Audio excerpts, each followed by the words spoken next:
terbaik dan menjadi amalan-amalan terbaik pula saat kita menghadap Allah Subhanahu wa taala. Kita bermohon pula di penghujung tahun 2019 ini menatap masa depan sebagaimana Allah sampaikan dalam Quran surah Al-Hasyr ayat 18, wal tanzuru nafsum ma qaddamat lighad. Setidaknya kita berharap tahun depan itu merupakan tahun peningkatan dalam urusan kualitas ibadah kita.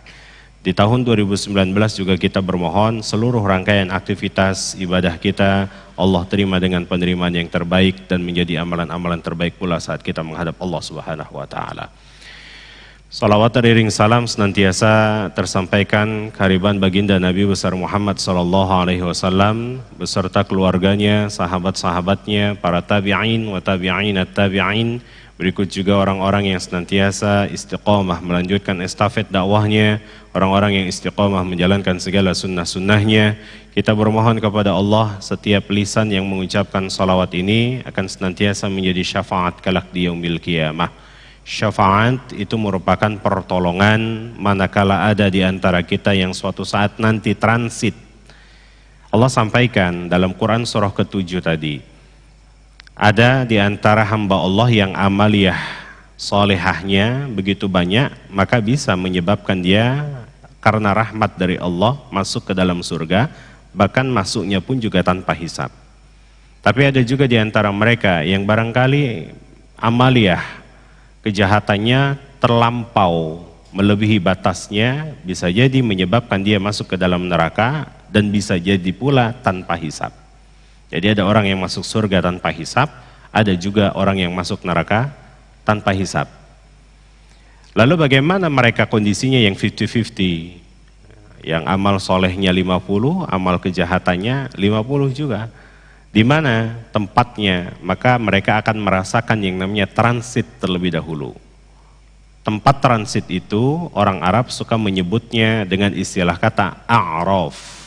Kalau tempatnya datar, saya duduk di posisi seperti ini, kemudian ada di antara jamaah yang duduk di hadapan walaupun jauh, itu dinamakan dengan arafah. Karena kenapa? Saling mengenal.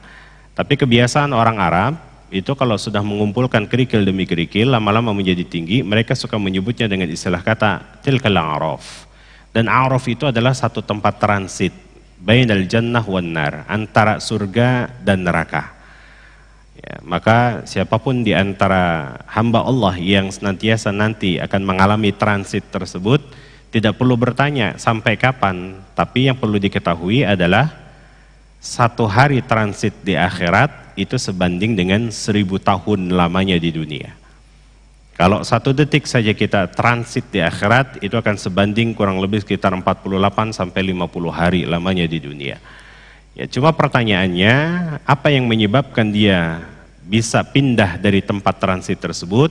Tidak lain adalah syafaat dan bahkan rahmat dari Allah Subhanahu wa taala. Maka besar harapan siapapun di antara kita yang hadir pada kesempatan kali ini, pagi ini, konsekuensinya Rasulullah sallallahu alaihi wasallam sampaikan dalam hadis riwayat Al-Bukhari nomor hadis 2010. Man ijtama'u qaumun fi baitin min buyutillah. Siapa di antara hamba-hamba Allah yang kumpul di rumah-rumahnya Allah, yatsluna kitaballah. Mereka mengkaji ayat-ayat terbaik, mereka mengkaji ayat-ayat Allah, wa yatadarasunahu. Tidak hanya cukup ia kaji, tapi juga senantiasa pulang dari majelis ini ia mencoba untuk mengaplikasikannya. Itu yang terpenting. Illa nazalat alaihimus sakinah. Allah berikan konsekuensi kepada hamba tersebut, satu, ketenangan. Wa ghasyiyat bihumur rahmah. Allah turunkan rahmat.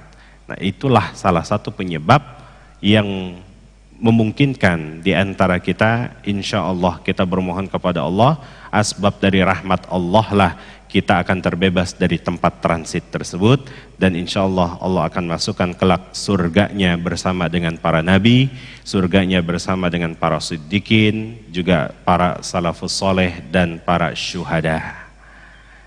Yakin Pak? Insya Allah. Allah sampaikan dalam Quran surah keempat ayat 69. Siapa saja di antara mereka yang menyandang gelar surga dengan para nabi, mereka tidak lain adalah as-siddiqin. Siapa siddiq itu? Siddiq itu diambil dari akar kata sedekah.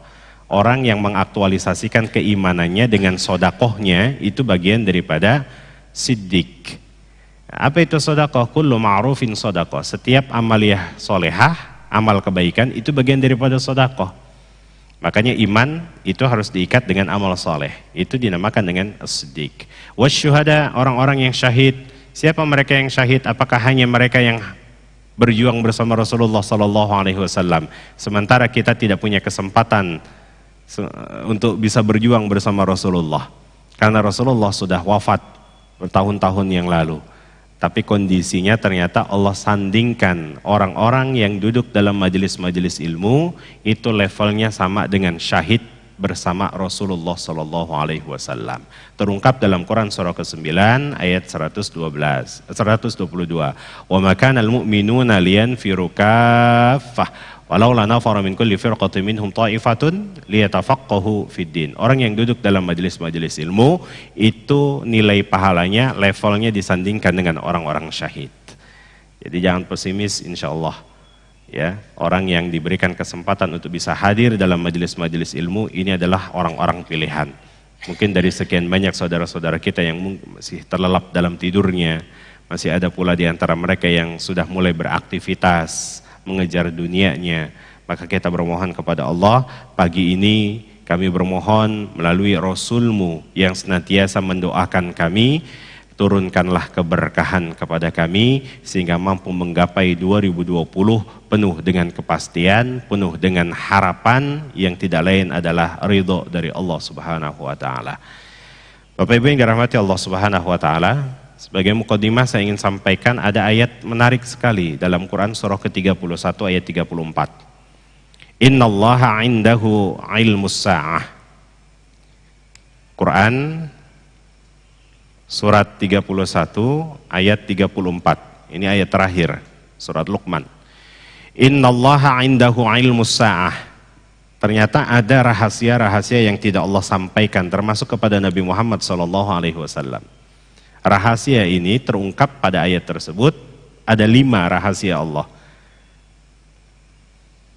Innallaha 'indahu 'ilmus sa'ah. Allah rahasiakan yang namanya sa'ah. Apa itu sa'ah? Ini apa namanya, Pak? Ya, jam. Jam tangan. Sa'ah itu menunjuk detik, menit, hari, bulan, tahun. Itu namanya sa'ah. Apa maksud daripada ayat ini? Innallaha 'indahu 'ilmus sa'ah. Allah rahasiakan itu yang namanya sa'ah. Sa'ah itu adalah kejadian yang spektakuler nanti di akhir zaman. Apa itu? Al-qiyamah. Allah rahasiakan itu yang namanya kiamat. Kenapa menggunakan kalimat sa'ah dalam bahasa Al-Qur'annya? Karena Allah rahasiakan detiknya, menitnya, jamnya, bahkan hari, bulan, dan tahunnya. Tidak ada yang bisa memprediksi bahwasanya tahun 2020, bulan 2, dan sebagainya. Karena apa? Allah rahasiakan, termasuk Nabi Muhammad ketika ditanya oleh malaikat Jibril, mata sa'ah ya Muhammad, kapan akan terjadi yang namanya hari kiamat? Nabi Muhammad tegas mengatakan, as-sa'il a'lamu minal mas'ul, yang bertanya jauh lebih tahu daripada yang ditanya. Oh, kalau begitu, mata akhbirnya an nasyaratiha, beritahukan aku syarat-syaratnya. Jadi kiamat itu punya syarat-syarat, Pak. Jadi kalau ada yang mengatakan alamatul kiamah, itu sudah jelas merupakan hadis dhaif. Sekarang kita sudah banyak ditakut-takuti dengan hadis-hadis dhaif. Kapan terjadi kiamat? Dengan datangnya sekian, sampai diprediksi dukhan. Dukhan? Apa itu dukhan? Kabut. Kapan itu terjadi kabut? Masya Allah. Itu sampai diprediksi, sampai ada yang khusus untuk menggalinya itu. Ya, sekalipun itu memang ada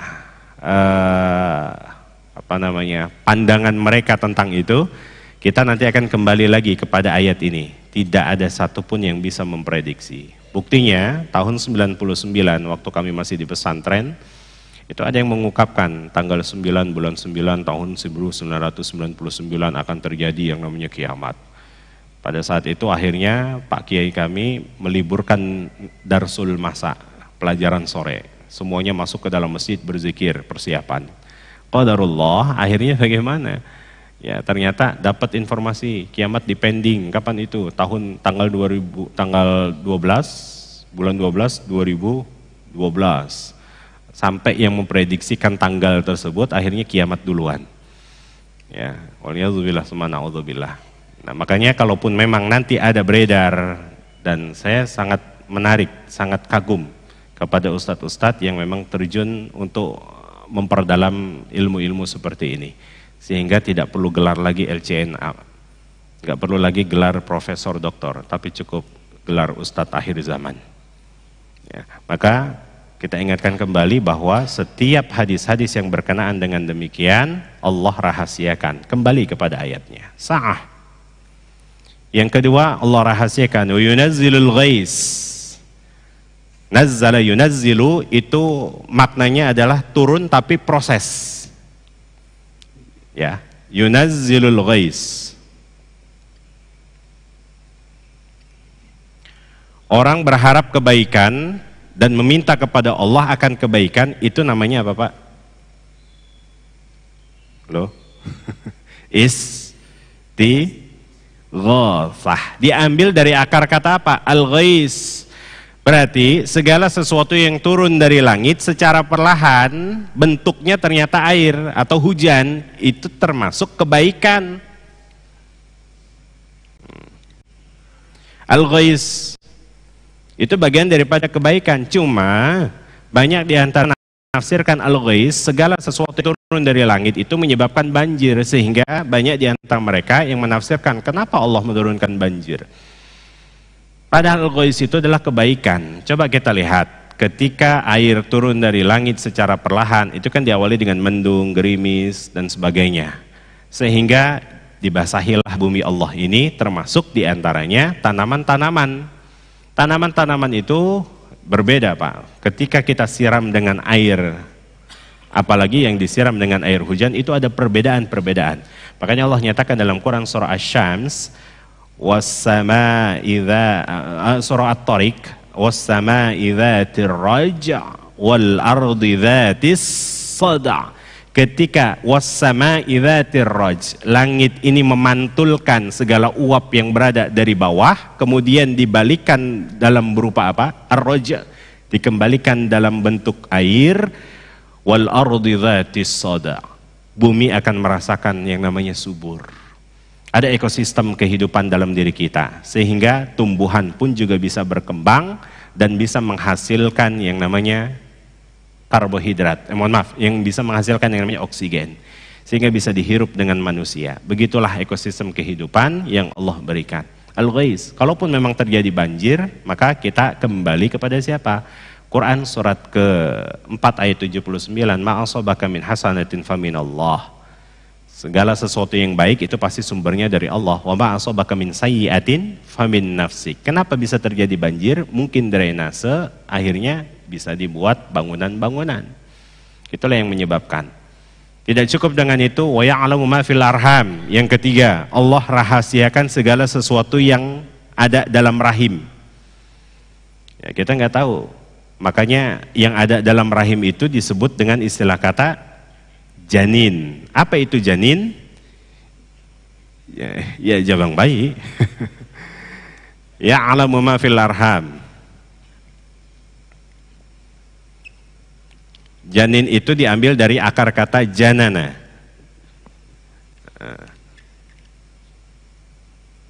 Janana. Atau karena dalam bahasa Arab, kalau double huruf, maka lebih baik ditasydidkan. Baik itu jannah atau jinnah. Apa maknanya? Segala sesuatu yang tersembunyi itu dinamakan dengan jannah atau jinnah. Ya. Surga bahasa Arabnya adalah jannatun. Segala sesuatu yang tersembunyi, tidak nampak dari permukaan kita, itu surga. Jin itu adalah makhluk yang tidak nampak dari permukaan kita juga, karena tersembunyi. Orang gila bahasa Arabnya majnun. Majnun juga diambil dari akar kata janana. Tersembunyi apanya? Akalnya, kesadarannya itu tersembunyi. Nah, itulah yang dinamakan dengan istilah kata jannah atau janana atau jinnah. Jadi ada sosok makhluk yang nanti tersembunyi. Nah, makanya ini sedikit perbedaan ya, Pak. Kalau jin itu adalah makhluk yang tersembunyi, sementara manusia adalah makhluk yang nampak. Makanya jangan coba-coba manusia kalau dia merasakan untuk tersembunyi, berarti dia sedang keluar dari kefitrahannya. Manusia mau masuk ke rumah orang kan dengan cara apa? Sembunyi-sembunyi. Manusia kalau mau mengambil sesuatu dengan cara apa? Sembunyi-sembunyi. Nah, inilah hakikat. Kalau ada manusia melakukan perilaku sembunyi-sembunyi, berarti dia sedang keluar dari kefitrahannya. Termasuk jin, sesuatu yang tersembunyi, makhluk yang tersembunyi. Tapi kenapa dia ingin mencoba menampakkan diri? Berarti dia sedang keluar dari kefitrahannya. Ya, dan ingat, jin itu adalah bukan makhluk halus. Jin itu adalah makhluk kasar. Ada sifat jism itu dalam ilmu tauhid namanya kafif. Kafif itu kasar, itu melekat kepada jin. Sementara manusia, bashar itu bagaimana sifatnya? Sifatnya latif, lembut, halus, karena kelembutannya. Jadi Bapak dianggap makhluk halus apa makhluk kasar? Sepakat ya, kita makhluk halus. Sebab kenapa? Kalau nanti ada manusia yang mencoba untuk berubah menjadi kasar, berarti sedang keluar dari kefitrahannya. Termasuk nggak mungkin ada di antara mereka yang sedang kesurupan jin tiba-tiba berubah menjadi lembut. Pak, sholapat? Enggak. Tapi senantiasa merubah dirinya menjadi kasar. Aing bade ka mana? Inilah hakikatnya. Yang menunjukkan segala sesuatu yang kasar itu hanya melekat dalam jin. Nah, ini yang ketiga. Yang keempat, wa ya'lamu madza taksibu ghadan. Wa ma tadri nafsum madza taksibu ghadan. Kita nggak tahu apa yang akan terjadi nanti.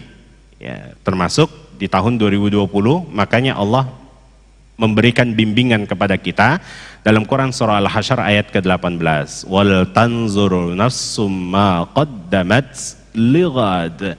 Tapi jangan lupa diikat dengan apa, Pak? Iman di situ.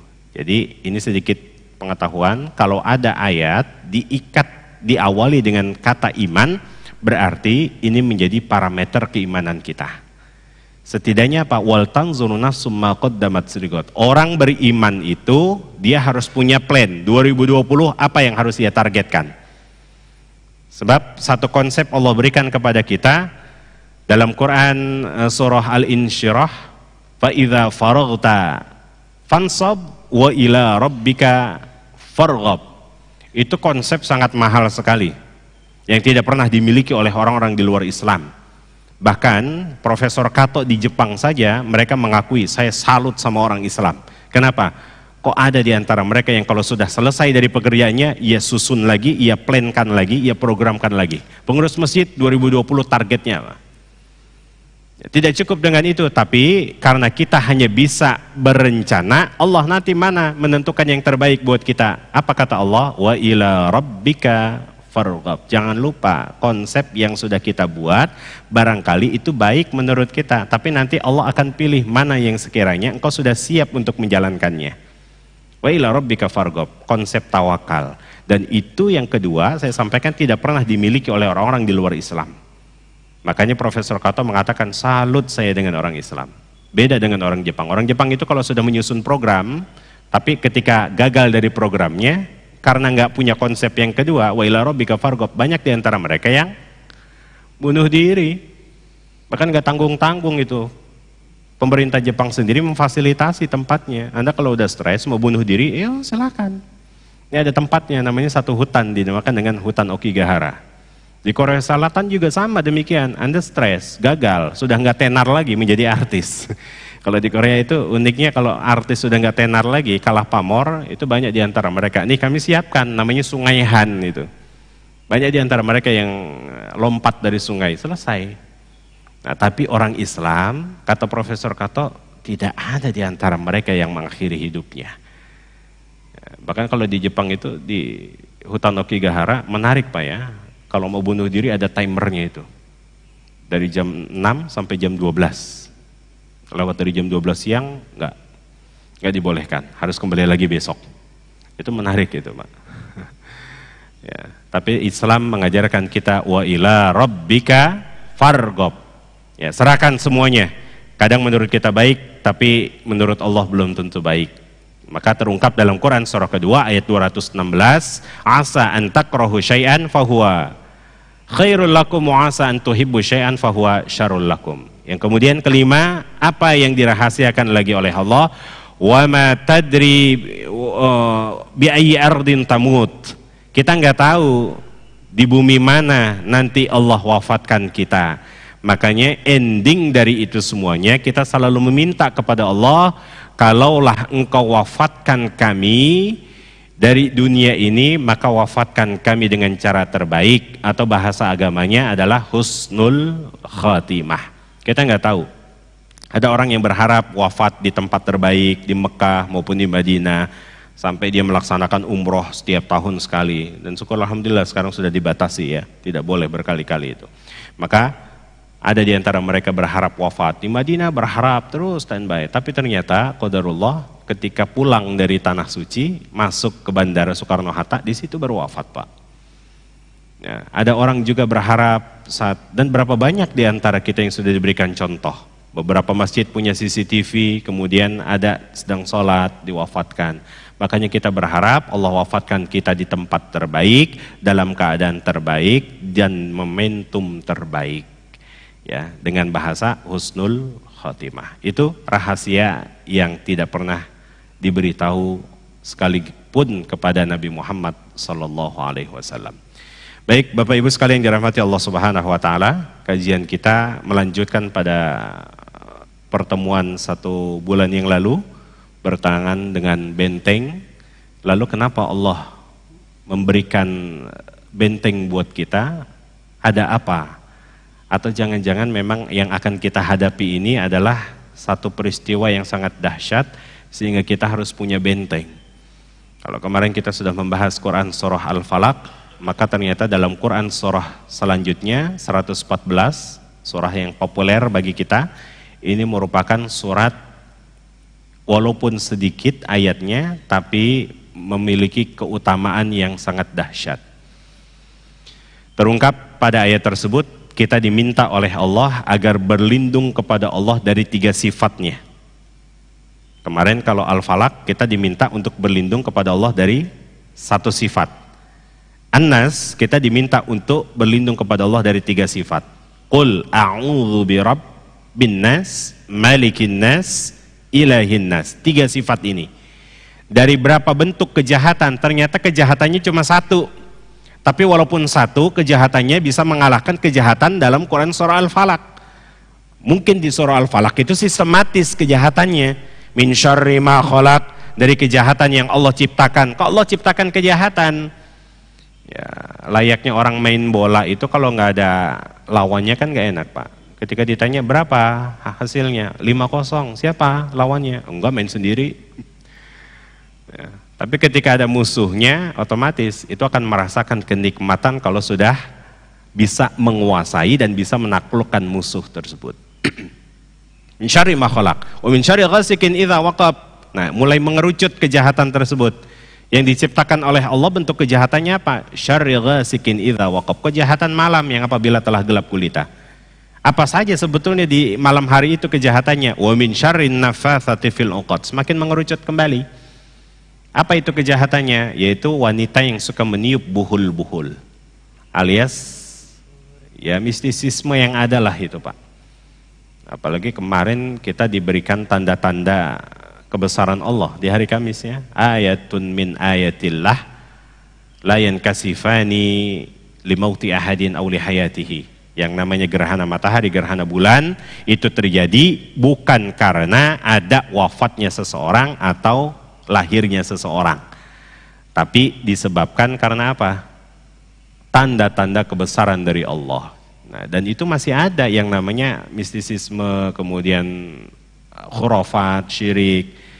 Kalau ada gerhana matahari kita ingat betul itu. Mohon maaf, biasa di wilayah Pulau Jawa itu kan ada yang menabuh kentungan ya, karena ada batara kala, sehingga harus apa dia?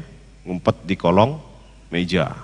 Waliyadzubillah summa na'udzubillah. Akhirnya sekarang sudah mulai menepis, insya Allah unsur-unsur khurafat Bahkan unsur-unsur syirik seperti itu tidak bisa diaplikasikan kembali dalam kehidupan seorang mukmin. Nah, kemudian wa min syarri hasidin idza hasad.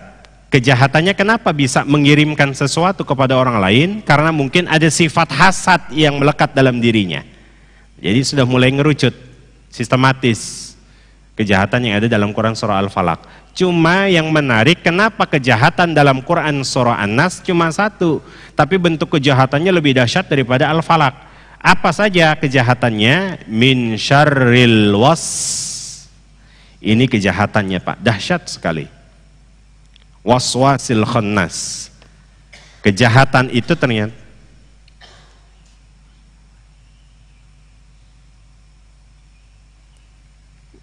jangan-jangan permanen ini.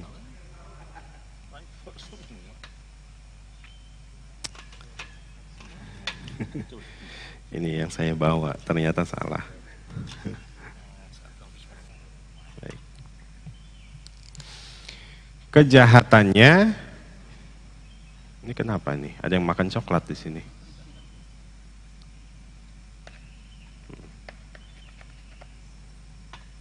Waswasil khannas, yang suka membisikkan. Di mana dibisikkannya? Fis sudur, alladzi yuwaswisu fi sudur. Apa itu sudur? Sudur itu ternyata bagian lapisan depan dalam kolbu kita, Pak. Dan sudur ini tidak bisa memfilter mana positif, mana negatif, dia terima semuanya. Makanya kadang kalau ada di antara kita yang suka dibisikkan, itu lembut. Khannas itu bisikannya lembut pertama. Ayo pasang alarm, nanti kan mau tahajud. Itu khannas tuh Pak. Tapi nanti ketika sudah bunyi alarmnya, kring, jam 2, khannas bisikin lagi. Nanti dulu baru jam 2. Ya, masih banyak waktu. Siapa yang bisikin itu Pak? Ibu ternyata ya.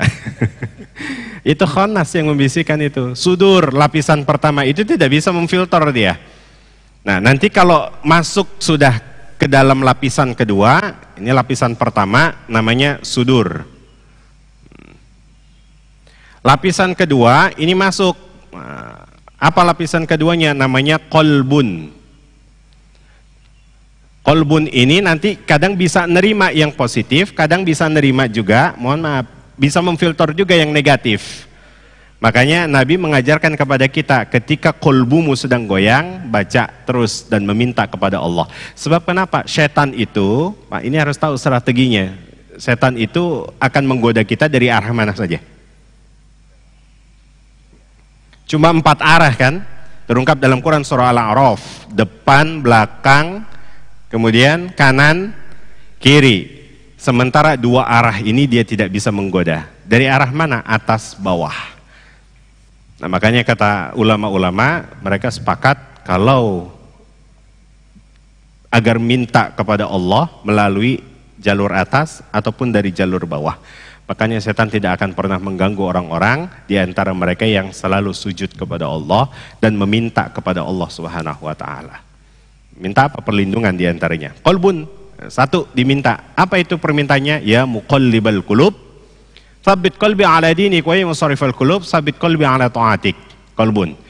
Kalau qalbun ini sudah mulai bisa meminta, ya sudah bisa memfilter mana yang baik, maka dia akan masuk ke lapisan ketiga, namanya fuad. Ini lapisan ketiga dalam qalbu kita. Kalau fuad ini sudah mau mulai istiqomah, oh ini sesuatu yang baik, maka harus diistiqomahkan, harus dibiasakan. Maka kalau sudah terbiasa, itu namanya lapisannya masuk kepada lubbun. Lubbun itu jamaknya adalah albab.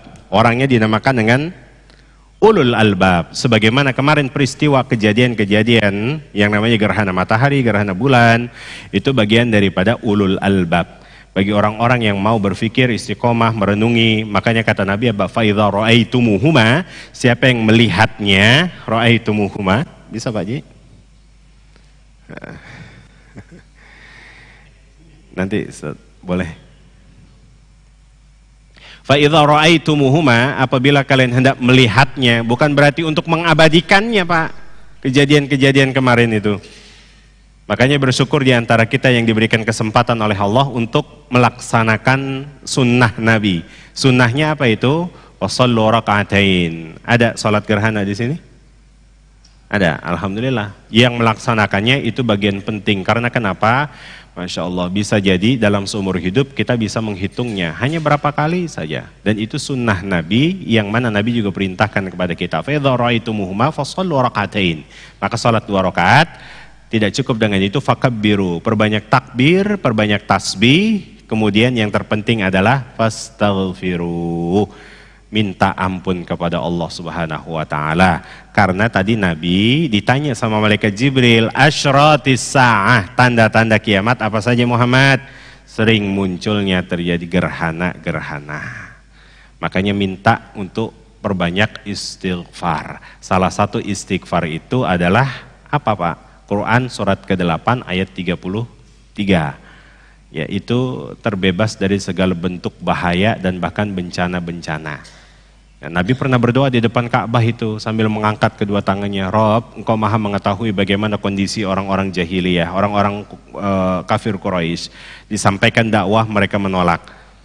Apakah engkau akan mengazab mereka? Apa kata Allah? Wa ma kana liyu'adzibahum wa anta fihim. Mustahil aku akan mengazab mereka sementara engkau masih berada di tengah-tengah mereka. Sementara kita sudah tidak di tengah-tengah Rasulullah sallallahu alaihi wasallam. Lalu bagaimana Nabi Muhammad tambah sedih lagi, Pak? Kalau begitu, kalau saya sudah tidak ada, engkau akan mengazab mereka. Allah menegaskan, wa ma kana mu'adzibahum wa hum yastaghfirun. Mustahil aku akan mengazab mereka wahai Muhammad manakala di antara mereka masih ada yang istighfar. Maka manfaatkan istighfar itu, Pak. Terus minta kepada Allah. Baik, Bapak Ibu sekalian yang dirahmati Allah Subhanahu wa taala. Mudah-mudahan selesai ya. Nah, pembahasan kita cukup panjang, cukup komprehensif. Mudah-mudahan kalau memang tidak tuntas ya berarti kita akan ketemu tahun depan. Karena pembahasan ini musuh-musuh yang harus kita kenali. Kalau kita tidak mengenal musuh kita, otomatis kita akan terjebak dalam tipu daya mereka. Kalau sudah terjebak dalam tipu daya mereka, itu sulit untuk meraih surga. Sebagaimana Nabi Adam saja, kesalahannya cuma satu, Pak. Ibadahnya ribuan tahun, tapi karena satu kesalahan, akhirnya apa? Fa'azallahumasyaitanu anha, digelincirkan sama setan keluar. Ayo cek sekarang, Pak. Bapak, Ibu mau masuk ke dalam surga? Ibadahnya sudah berapa lama? Nabi Adam yang ribuan tahun saja itu gara-gara satu kesalahan keluar dari surga. Sementara kita, makanya ada ayat dalam Quran surah Az-Zumar ayat 53, la taqnatu mir rahmatillah, jangan pernah putus asa dari rahmat Allah. Yang menyebabkan kita masuk ke dalam surga, rahmat Allah Subhanahu wa taala. Baik, kita lihat, silakan dibuka Quran surat ke-6 ayat 112. Wa kadzalika ja'alna likulli nabiyyin aduwan syayatin. Ternyata ayat ini memberikan pesan kepada kita, Nabi itu punya musuh, aduan. Termasuk siapa nanti yang mengikuti Nabi, itu juga pasti akan punya musuh. Maka kenali musuhnya. Siapa musuhnya? Syayatin. Syayatin itu jamak dari syaitan. Siapa syaitannya, siapa musuhnya, ternyata terdiri dari dua. Al-jin wal ins. Syaitan itu diambil dari akar kata syatona. Jadi syaitan itu adalah sifat. Jadi sifat yang menjauhkan hamba Allah dari Allah itu dinamakan dengan syaitan. Tergolong dari siapa saja, jin bisa, dan bahkan yang lebih dahsyat lagi, manusia juga bisa menjauhkan kita dari Allah Subhanahu wa taala. Manusia dengan kejahatannya, yang bahkan dengan kejahatannya bisa merekrut orang untuk jauh dari Allah, itu dinamakan dengan syaitan. Nah, cuma Allah ingin menegaskan dalam Quran surah An-Nas tadi, min syarril waswasil khannas minal jinnati wan nas. Kejahatannya itu tidak hanya saja yang sumbernya dari yang nampak, tapi harus lebih protek lagi terhadap kejahatan yang bentuknya tidak nampak. Siapa itu? Minal jin. Nah, langsung saja saya ingin sampaikan, kejahatan setan, kejahatan jin yang tidak nampak itu, itulah yang nanti akan menjerumuskan fa'azallahumma syaitan. Tidak hanya saja ditunggangi ya, ini maka konsekuensinya Allah kan ciptakan wa nafsi wa ma sawwaha fa'alhamaha fujur wa taqwaha. Ada fujur, ada takwa. Makanya konsekuensinya kalau ada di antara kita yang fujurnya lagi naik, maka konsekuensinya pula kata Allah takwanya harus cepat-cepat menekan fujurnya. Jangan didiamkan. Sebab kalau fujur naik kemudian didiamkan, otomatis bagaimana Pak? Sudah, ini sudah dalam genggaman setan. Setan gampang, klik tinggal menggelincirkan. Yang namanya menggelincirkan itu kan jatuh dari atas ke bawah, selesai Pak. Hina sehina-hinanya kalau sudah tunduk kepada setan. Makanya kita dipesan sama Allah, la tattabi'us syayatin, atau la tattabi'u khutuwatish. Khutuwat itu apa jamak daripada khittah atau khuttoh. Khuttoh itu kalau dalam karya ilmiah itu bahasa Arab namanya kerangka berpikir. Jadi kerangka berpikirnya itu berarti kita harus tahu strategi-strateginya dia. Ketika sudah paham strategi-strateginya, maka la tattabi'u khutuwatish, ini strateginya setan, maka cepat. Apa itu? Tekan dengan takwa. Ini strateginya setan, cepat tekan dengan takwa. Sebab kalau dibiarkan, hati-hati Pak, azallahumma syaitan.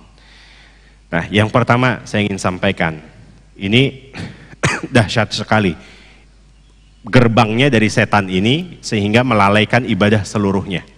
Bahkan tidak hanya melalaikan, tapi walaupun ada di antara mereka yang beribadah, asbab dari setan ini bisa ibadahnya itu tidak diterima Allah Subhanahu wa taala. Jangankan selevel diterima, sah saja belum tentu. Yang pertama, setannya siapa? Satu, walhan. Nanti kalau disebutkan itu ada 9 Pak, 9 nama setan. Nanti tolong kalau ada nama-nama di antara Bapak Ibu yang mirip dengan nama-nama setan, ganti. Ya, sebab ini nama-nama yang tidak baik. Yang pertama namanya walhan. Siapa walhan itu? Nanti terungkap dalam Quran, dalam hadis riwayat Muslim nomor hadis 243. Nanti solusinya ada di dalam Quran surah ke-5 ayat 6.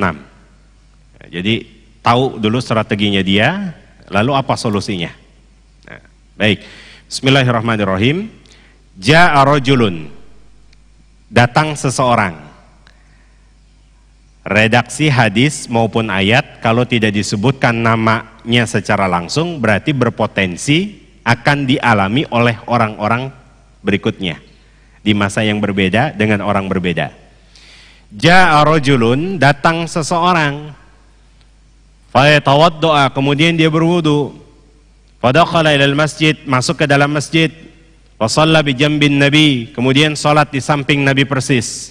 Fa'absarahun nabi, absara itu melihat secara tajam. Nabi melihat orang ini ketika salat secara tajam, itu dilihatkan. Kalau ro'a itu bahasa Arab sama melihat, tapi melihat segala sesuatu kadang samar, kadang jelas. Makanya kata Nabi Ibrahim saat beliau menyampaikan mimpinya kepada putranya, apa kata beliau?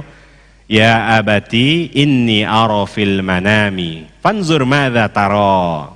Bagaimana pendapatmu? Ini masih samar. Itu namanya ro'a yaro. Kalau nazara itu adalah melihat segala sesuatu baik yang dekat maupun yang jauh, itu namanya nazara. Tapi kalau absara, sekecil apapun itu tajam penglihatannya. Nabi melihat orang ini ketika sholat samping Nabi, Masya Allah, ternyata tajam penglihatan beliau. Selepas sholat, Assalamualaikum warahmatullahi wabarakatuh. Apa kata Nabi? Sholli fa innaka lam tusolli. Sholat lagi, engkau belum sholat. Dia lakukan lagi sholat Pak. Sholat sampai salam lagi, tengok kanan tengok kiri. Apa kata Nabi? Sholli fa innaka lam tusolli. Sholat lagi, engkau belum sholat. Sampai 3 kali diulang-ulang. Kemudian apa kata orang tersebut? Mahsan ya Rasulullah, adakah yang lebih baik ya Rasulullah? Apa kata Rasul? Fa-ahsin wudu'aka. Ingat kalimatnya, kalau yang salah sholatnya berarti Nabi mengajarkan sholatnya. Tapi ternyata kenapa kalimat yang keluar dari lisannya Nabi, fa-ahsin wudu'aka. Ahsin itu diambil dari akar kata ihsan. Hadis riwayat Muslim nomor 2 dalam kitab Al-Arba'in An-Nawawi. Apa itu ihsan? An ta'budallaha ka'annaka tarahu fa illam takun tarahu fa innahu yaraka. Ayo perbaiki lagi dalam urusan wudu'mu. Jadi siapa yang mengganggu kita dalam urusan toharoh? Ini walhan. Walhan itu adalah al-muwaswisu fit toharoh. Ini terungkap dalam hadis riwayat Muslim nomor 243 langsung dari sahabat Umar bin Khattab. Jadi rata-rata kalau hadis riwayat tentang setan itu sumbernya dari sahabat Umar. Kenapa Umar? Karena Umar yang paling ditakuti sama setan. Dia tahu betul strateginya. Makanya terungkap kata Nabi, "Ma khabaqatu Umar." Umar itu adalah sosok sahabat yang paling ditakuti oleh setan. Kalau Umar lewat gang ini, belum tentu setan mau berpapasan dengan Umar. Ya beda dengan kita. Kita lewat gang sini, ketemu dengan setan, wah, setan mengatakan, "Hello my brother." Gitu ya. Itu satu. Al-muwaswisu fit toharoh. Maka kata Nabi apa? Fa-ahsin wudu'aka, perbaiki wudu'mu dulu. Apa maksud daripada ahsin di sini? Ihsan, saat engkau berwudu, yakinkan Allah sedang ngawasinmu itu. Makanya orang kalau lagi diawasin otomatis kan Pak, mustahil orang lagi ujian diawasin berani nyontek. Orang sedang, mohon maaf, yang namanya melakukan aktivitas ibadah nggak usah jauh-jauh. Kalau dimandorin kan yang namanya tukang bangunan, mustahil dia clear melakukannya. Pasti akan dicek kembali, akan dipantau kembali. Nah itulah kondisinya. Jadi saat kita berwudu, yakinkan Allah sedang memantau. Nah, maka diajari pada saat itu oleh Rasulullah bagaimana cara berwudu. Bagaimana cara berwudunya? Ini terungkap dalam Quran surah ke-5 ayat ke-6. Ini menjadi solusi. Ya ayyuhalladzina amanu idza kuntum ilas salati faghsilu wujuhakum. Kalau ada satu ayat diawali dengan kata iman tadi, setelah iman itu ada amal soleh, maka ini menjadi parameter keimanan kita. Ukuran keimanan kita ini tergantung dari amal soleh setelahnya ini. Bagaimana kadarnya seorang yang beriman, maka parameternya amal solehnya ini. Idza kumtum ilas salati, apabila kalian hendak salat, kumtum ilas salat, qoma aqama yukimu, itu artinya berdiri tegak sempurna. Apabila kalian ingin menunaikan ibadah salat secara sempurna, ini maksudnya. Faghsilu wujuhakum. Maka solusi pertama, ini ayat memberikan pesan kepada kita, itu hanya yang wajib-wajibnya saja Pak. Nanti kalau terungkap dalam hadis riwayat Muslim, riwayat Al-Bukhari 666, itu diungkapkan makna-makna bagaimana kaifiat wudu sesungguhnya. Satu saya ingin ungkapkan dan ingin praktekkan di sini. Pertama, Nabi mengajarkan idza staiqadha minan naum falyaghsil yadahu. Pertama, saat memulai untuk berwudu, bangun dari tidur, hendaklah dia mencuci kedua tangannya. Terutama di selak-selaknya ini.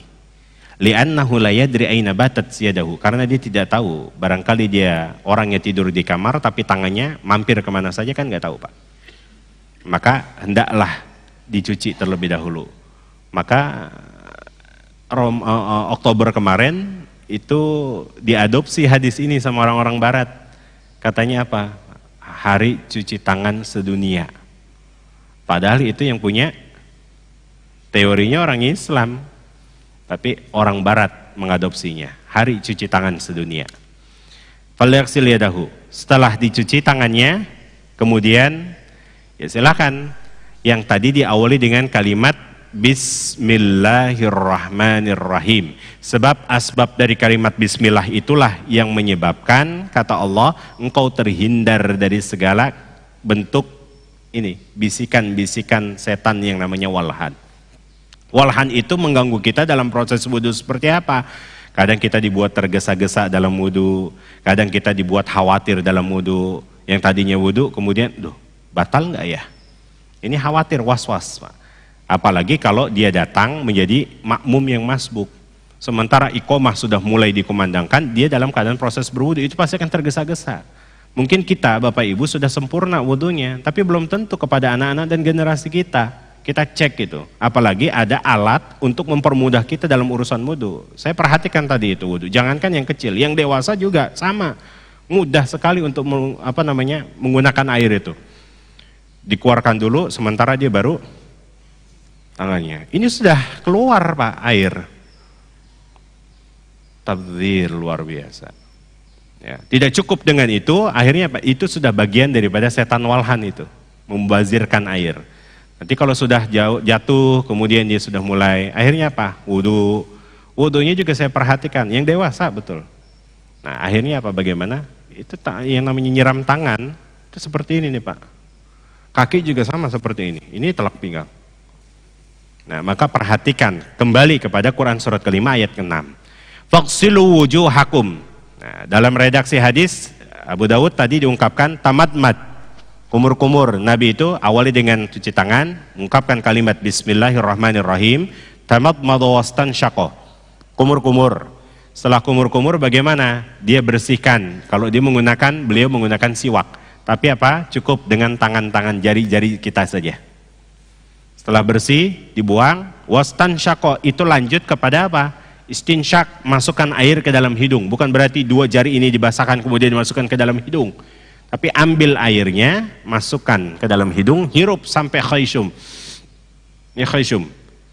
Nah, sebab saat kita tidur, itu ternyata di kamar ada yang mengikat kita. Setannya namanya wasnan. Ini yang kedua. Wasnan. Hati-hati, nama Bapak Ibu ya ada yang mirip, ganti. Wasnan itu ngikat 3 ikatan bainal khusyum, antara alis kanan dengan alis kiri. 1 ikatan itu akan lepas kalau kita bangun dari tidur mengucapkan 10 ayat surah Ali Imran, ayat terakhir 10 ayatnya. Inna fi khalqis samawati wal ardi wa ikhtilafil laili wan nahari laayatil lil albab alladzina yadhkurunallaha, sambil melihat atap-atap langit, itu lepas. Kedua, itu akan lepas manakala dalam berwudu ada istinsyaknya. Ambil, Ustadz kan istinsyak itu sunnah. Kaidah fikih, Pak, saya tidak mau ikut campur dengan fikih, tapi pada hakikatnya kaidahnya seperti ini. Kalau ada ulama mengatakan ini wajib, ini sunnah, wajib dilakukan dapat pahala, sunnah dikerjakan dapat pahala. Berarti ada peluang pahala, layaknya seorang mukmin ambil, jangan disia-siakan. Kecuali kalau nanti berpengaruh kepada kesehatan dia, maka jangan. Yang sunnah jangan menggugurkan yang wajib. Karena difa' nafas, menjaga diri itu bagian daripada kewajiban kita. Ambil sampai khayshum. Ini sini khayshumnya, ini akan lepas. Kemudian yang ketiga, itu akan bisa lepas kalau dilakukan sholat subuh. Jadi gampang untuk mengenal anak-anak kalau lagi belajar itu, KBM. Jam 7 dia sudah ngantuk, jam 8 sudah mulai ngantuk. Ini bukan karena ketenangan dia, tapi apa? Karena mungkin dicek kembali itu. Ada ikatan-ikatan yang diikat oleh setan, ternyata belum tuntas dia lepaskan. Itu masuk. Faghsilu wujuhakum. Kalau sudah istinsyak, maka bagaimana? Faghsilu. Kalimatnya kan ghasala yaghsilu. Ghasala itu apa Pak? Ambil air, tuangkan itu. Atau jatuhkan maknanya. Ghasala yaghsilu. Ambil airnya, maka jatuhkan ke muka. Ini bagian muka sini. Lalu bagaimana hakikatnya? Ambil air, jatuhkan ke muka dengan cara seperti ini bagiannya. Yang telunjuk itu membersihkan kedua mata kita, yang sementara yang jempol itu membersihkan bagian dagu kita. Nah, apakah dalam riwayat dibolehkan untuk melihat atau menutup mata saat membasuh muka? Tidak ada dalam riwayat menjelaskan hal demikian. Tapi dalam ilmu kedokteran baiknya dibuka, sebab kenapa? Karena nanti ada kotoran-kotoran yang ada dalam kelopak mata ini bisa kita bersihkan. Itu kalimat faghsilu wujuhakum wa aydiyakum. Nah ini menarik lagi, ambil air, jatuhkan lagi Pak. Fikih itu bahasanya jelas. Sampai kemana akan dijatuhkan air itu? Faghsilu wujuhakum ilal marafiq. Mana marafiq? Ini marafiq. Kalau ini katif namanya. Nah, bagaimana redaksinya? Faghsilu wujuhakum, ambil air, jatuhkan ilal marafiq. Berarti kan sampai ke marafiq dengan cara seperti ini. Ambil airnya, tuangkan, jatuhkan. Ambil airnya, tuangkan, ya, basuh lagi ke sini. Ini berapa banyak gara-gara airnya keran, akhirnya mempermudah dia begini saja, Pak. Dia nggak tahu batasan-batasannya sampai mana. Ya. Yang menarik adalah ayat ini nanti ada perubahan kata kerja. Tadi kalimatnya faghsilu kemudian berubah menjadi wamsahu. Apa itu masaha yamsahu? Masaha yamsahu, ambil air sedikit untuk mewakili saja. Kalau tadi faghsilu, ambil air lebih daripada sesuai dengan takaran yang ada di tangan kita. Tapi kalau yang namanya wamsahu cukup dibasuh saja. Wamsahu biru'usikum, maka ambil air, masuk, kemudian bagian ru'us. Ru'us ini kepala.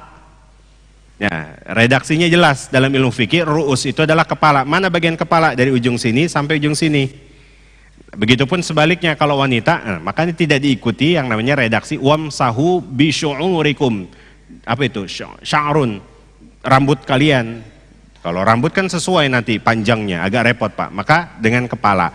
Mana saja bagian kepala, telinga boleh dilanjutkan, silahkan lanjut ke telinga. Ambil air, wamsahu birusikum, lanjut ke telinga. Setelah itu bagaimana? Kalau bagi wanita yang ternyata itu adalah tempat umum, ditakutkan karena terlihat auratnya, ayatnya sangat menarik menggunakan kalimat wamsahu ba. Ba kita sudah membahas huruf ba.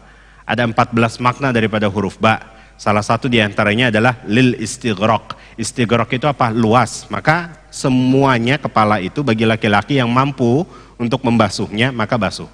Tapi kalau wanita karena di tempat umum takut terlihat auratnya, maka wamsahu ba. Ba-nya fungsinya sebagai apa? At-tab'id ma'at tahdid.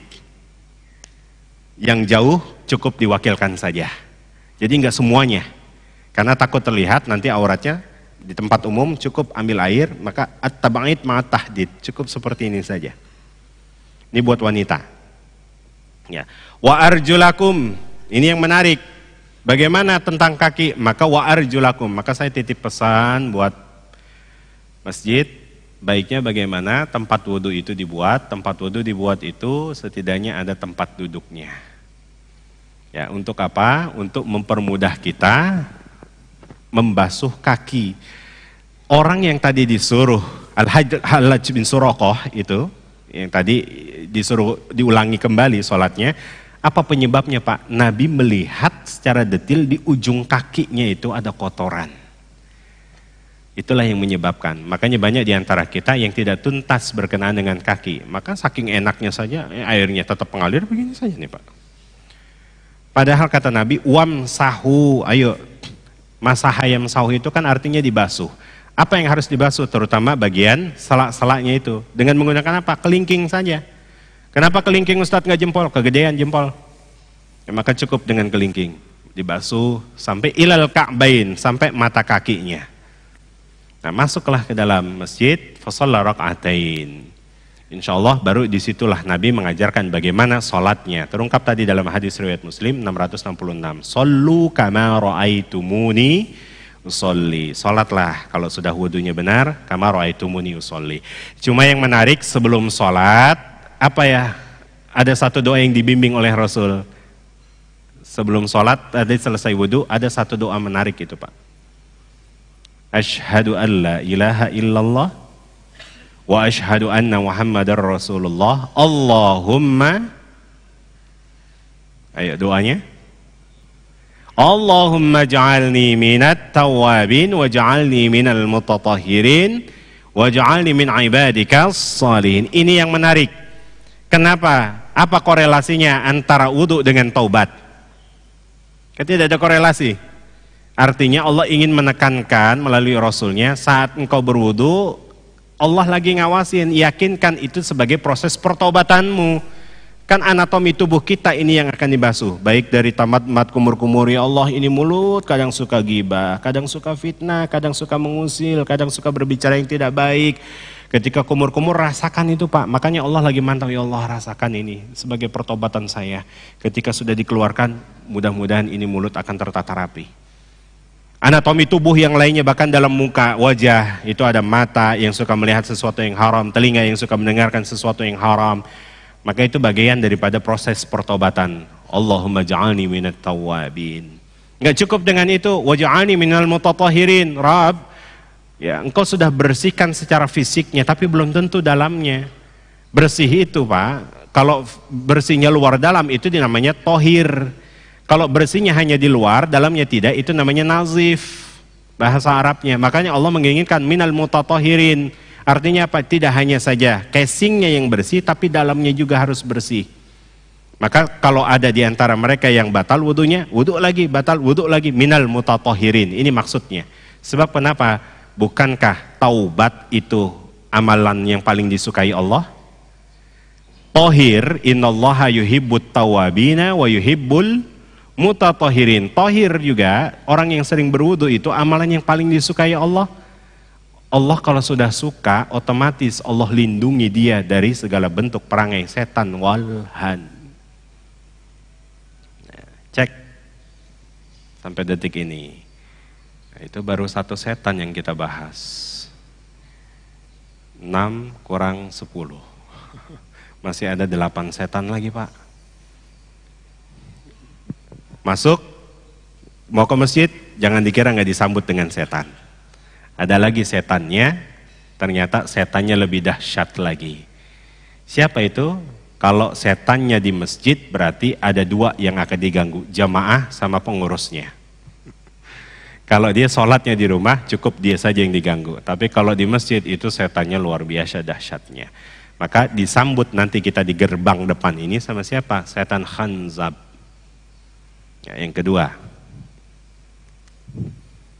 Oh 2 sudah ya? 3. Khanzab.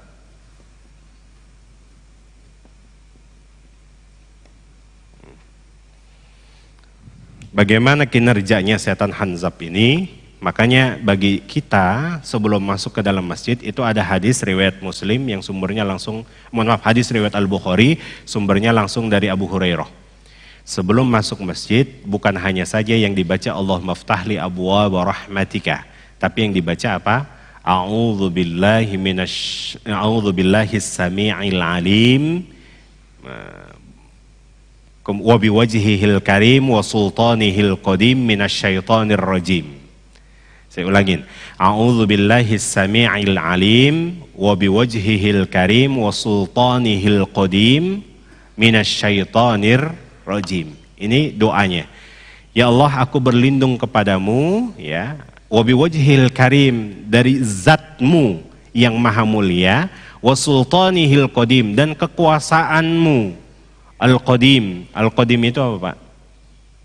Kalau kita belajar Tauhid itu ada yang namanya 20 sifat wajib bagi Allah. Wujud, Qidam. Qidam itu namanya Qadim. Qadim itu yang tidak berawal. Ya, sekalipun setan itu adalah mengakui makhluk yang paling awal, atau iblis mengakui makhluk yang paling awal, hati-hati. Iblis itu adalah makhluk yang paling, mohon maaf, bahasa kasar saya, makhluk yang paling goblok. Makhluk yang paling bodoh. Dia mengatakan ana khairum minhu khalaqtani. Saya ini lebih baik daripada dia. Saya ini dari api, sementara dia dari setetes air. Api itu bisa padam dengan air, siapa bilang? Ya, jadi lebih baik api daripada air. Kalau dia mengatakan Adam itu terbuat dari tanah, cipta dari tanah, sementara saya dari api. Saya lebih baik daripada tanah. Siapa bilang lebih baik?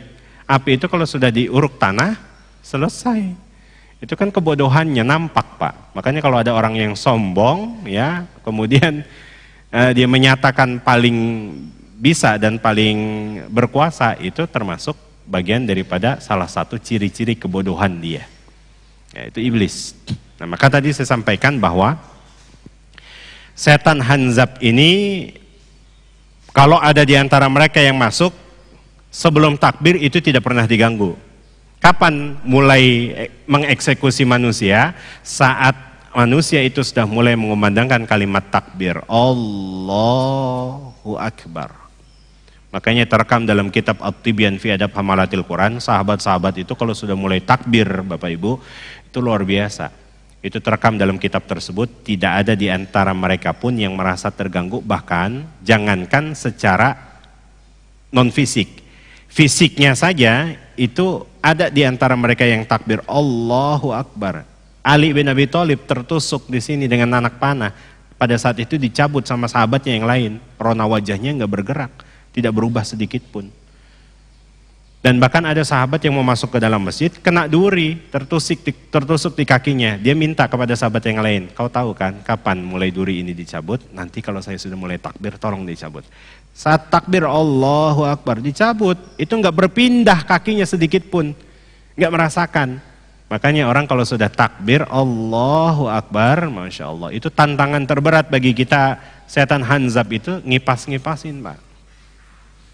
Apa minimal yang dikipas-kipasin sehingga membuat kita, itu nanti bisa dilihat bab musifis sholah dalam kitab Fathul Bari yang sekarang sudah disyarah oleh Imam Ibnu Hajar Al-Asqalani. Al-Asqalani itu Eskelon, nama tempat di wilayah Palestina. Jadi kalau saat takbir Allahu Akbar ini mulai ngipas-ngipas. Yang tadinya lupa kemudian menjadi ingat. Termasuk juga dalam kajian yang tadinya lupa kemudian jadi ingat. Oh betul juga nih, lagi diganggu jangan-jangan. Ya, itu termasuk. Nah, kalau kita dengan Ibnu Sina itu sedikit-sedikit perbedaannya. Ibnu Sina itu rumus-rumus kedokteran kadang juga ada yang dia lupa.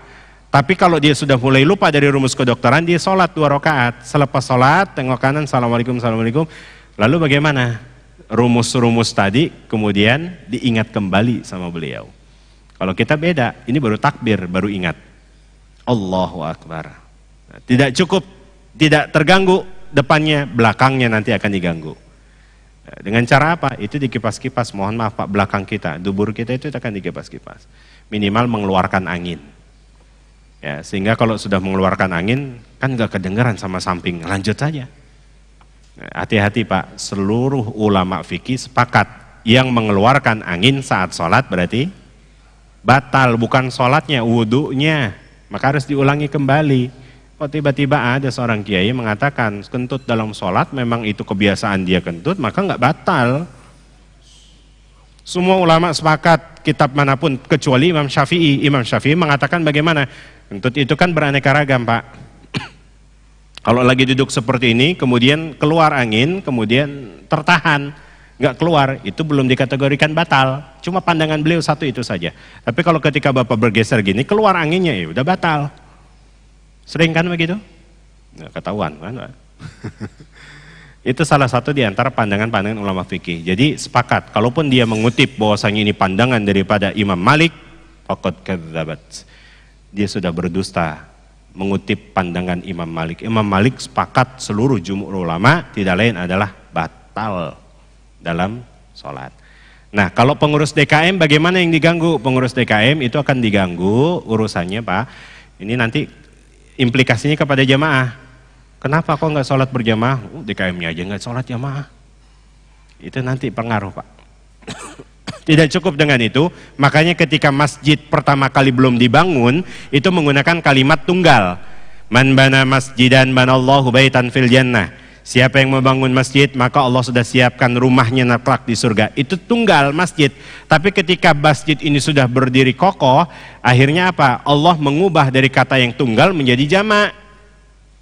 Kadang biasanya kan ada yang mengaku-ngaku, itu kalau bukan karena saya, itu nggak bakalan terbangun.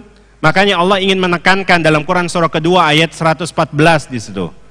Apa kalimatnya? Masajid, itu diingatkan kembali. Hei, ini bukan karena keahlianmu bisa membangun, ini bukan karena kebanyakan hartamu untuk bisa menyumbang. Tapi apa? Masajid, semua masjid yang ada di dunia ini punyaku, kata Allah. Nah, ini biasanya diganggu tuh Pak, pengurus masjid.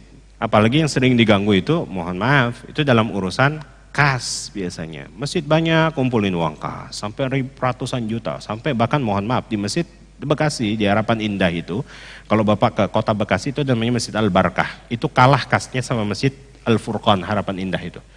Itu kasnya hampir 500 juta. Itu kasnya. Buat apa? Kok, dan itu juga bukan duit dia. Ada kan yang namanya kajian, ada kan yang namanya ta'lim. Inilah hakikat, ini akan kembali kepada jamaah kita. Ya, ini salah satu di antara gangguan-gangguan setan hanzab yang kemudian masuk ke dalam ranah pengurus-pengurus DKM. Makanya kalau ada di antara mereka yang mengaku-ngaku, kalau bukan karena saya, udah di Al-Quran dijelaskan itu. Ada 2 orang, mohon maaf ada 3 orang yang selalu mengucapkan demikian. Pertama siapa? Fir'aun. Kalau bukan karena saya. Fir'aun kan mengatakan, ana rabbukumul a'la, saya ini lebih baik daripada dia. Kalau bukan karena saya, itu Fir'aun. Yang kedua, orang yang suka mengatakan demikian, iblis. Kalau bukan karena saya, itu iblis. Nanti kalau yang ketiga, siapa yang sering mengucapkan kalau bukan karena saya, yaitulah hakikatnya orang yang ketiga, orang tersebut. Jadi kalau ada orang yang mengatakan ini kalau bukan karena saya, Pak, orang yang mengatakan kalau bukan karena saya dalam Al-Quran ada 3. Siapa? Pertama iblis, kedua Firaun, ketiga ente yang sering ngomong mulu. Ya, ini 1.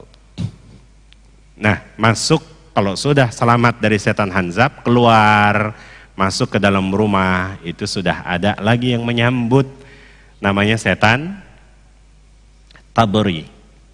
Ya, nanti setan dalam rumah itu lebih banyak lagi. Ada dasim, ada tabri, umusibyan, ada khubus, khobais. Masya Allah banyak banget. Ya, yang penting kita tahu dulu, setan yang masuk ke dalam rumah itu adalah setan dasim. Nanti dasim kerjasama dengan setan tabri.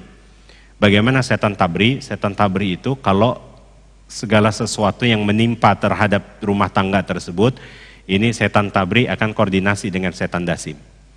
Caranya bagaimana? Yuk. Yufarriquna bainal mar'i wa zawjih, pisahkan antara suami dengan istri, lama-lama cerai. Itu salah satu di antaranya. Itu dasim berkuasa. Kalau sudah cerai bagaimana? Oh, masa berkabungnya seorang wanita itu harus dalam masa yang cukup panjang, masa yang lama. Itu setan tabri yang mengerjakan dia, yang senantiasa menggoda dia. Makanya kalau ada di antara rumah tangga kita yang sedang tertimpa berbagai macam musibah, maka cepat-cepat kembalikan kepada ayat Al-Quran, Quran surah keempat ayat 69. Surah keempat ayat 79, maaf. Ma asabaka min hasanatin faminallah, arahkan kepada sesuatu yang baik. Asaba yusibu itu kan bagian dari segala sesuatu yang kena dalam diri kita, Pak. Menimpa dalam diri kita itu kadang urusannya yang baik itu dianggap nikmat. Ini dalam pandangan kita, yang tidak baik itu musibah. Padahal musibah itu maknanya adalah segala sesuatu yang menimpa dalam diri kita. Makanya kata Allah, arahkan cepat. Jangan sudut pandang kita negatif, nanti timbul suuzon. Betul ayat 79. Ma'asabaka min hasanatin itu. Arahkan kepada sesuatu yang baik. Yang namanya setiap segala sesuatu yang menimpa itu bagian daripada musibah, bukan nikmat saja. Naik jabatan itu musibah, turun bahkan lengser jabatan musibah, anak lahir itu musibah, wafat musibah. Pagi ini saya ketemu Bapak Ibu, musibah itu Pak. Tinggal saya arahkan kemana nih musibahnya, Bapak kan juga mengarahkan kemana musibah itu. Nah makanya kata Allah, ketika menimpa segala sesuatu yang baik maka bersyukur. Segala sesuatu yang tidak baik maka arahkan kepada, ini konsep musibahnya biar tidak terhindar. Sedikit satu tambahan. Ada 3. Pertama, Quran surat kedua ayat 216. Ketika segala sesuatu yang tidak baik menimpa, kata Allah apa? Kutiba alaikumul qital, perangi perasaan-perasaan tidak baik itu. Duh, kenapa sih? Kenapa saya yang harus ditimpa musibah ini? Kenapa enggak tetangga saya? Artinya apa, Pak? Kutiba alaikumul qital wa huwa kurhul lakum. Kita enggak tahu ternyata musibah itu bagian daripada sesuatu kebaikan buat kita. Ya. Makanya Allah menekankan asa antakrahu syai'an fahuwa khairul lakum wa asa antuhibbu syai'an fahuwa syarrul lakum. Ya, dia selalu memohon kepada Allah, ya Rob, minta kepada Allah, kenapa sih harus saya? Kenapa sih harus saya? Why me? Kata Allah, why not? Kenapa enggak harus kamu juga? Kan kamu yang lebih pantas itu. Artinya apa? Ketika memahami konsep ini, Quran surat kedua. Lagi ayat 186. Kata Allah, ingat, ini kan kesulitan, mungkin engkau cara pandangnya. Tapi nanti setelah kesulitan ada, nah, makanya kalimat sulit dalam bahasa Al-Quran itu usrun. Itu disandingkan dengan yusrun. Yuridullahu bikumul yusra wala yuridu bikumul usra. Di setiap kesulitan pasti ada kemudahan. Ayatnya jelas bahkan diulang-ulang. Inna ma'al usri yusra. Ingat, mungkin sekarang sulit, nanti setelah ini engkau akan merasakan kenikmatan-kenikmatan. Ya, cek aja itu Pak. Orang ternyata ini konsep diterapkan sama orang-orang Korea itu. Anak-anak kecil kalau lagi ngantri, mereka ngikutin konsepnya orang Jepang itu. Korea kan selalu bersaing sama Jepang. Apa kata anak-anak Korea? Nippon, Nihong, Nippon, Nihong, Nippon, Nihong. Artinya Pak, dia harus disiplin sesuai Nippon, Nihong itu orang Jepang.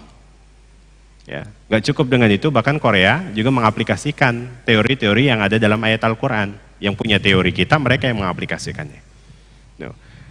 Kalau sudah seperti ini bagaimana? Allah menginginkan Quran surat kedua ayat 286.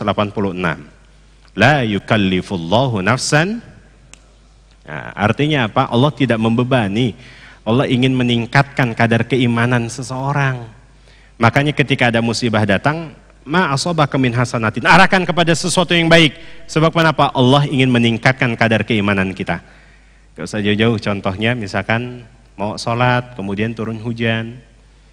Ya, Allah sampaikan dalam Quran surat kedua ayat 214, masatkumul ba'sa wad dharra. Orang mau masuk ke dalam surga itu nggak mudah, pasti akan ditimpa dulu dari segala sesuatu yang ringan-ringan dulu.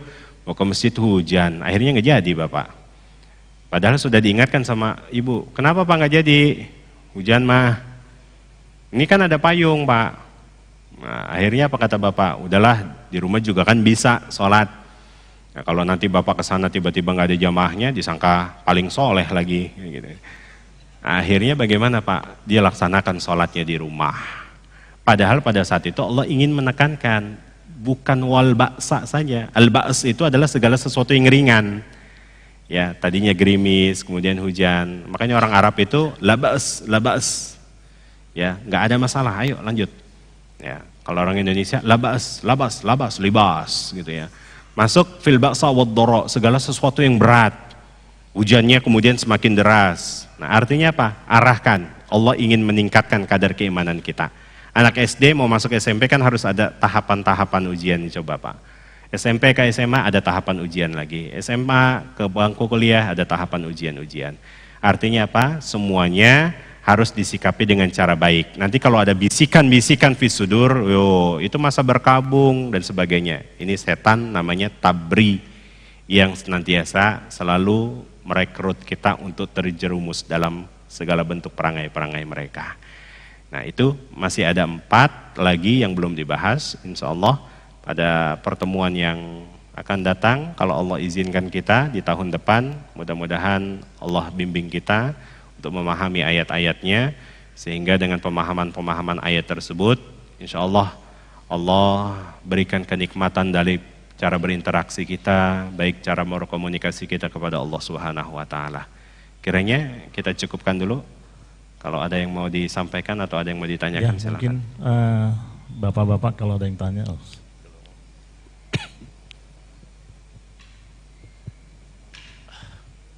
Masih Pak Ustadz, yang ingin kami tanyakan mengenai nama-nama setan itu tadi Pak Ustadz ya.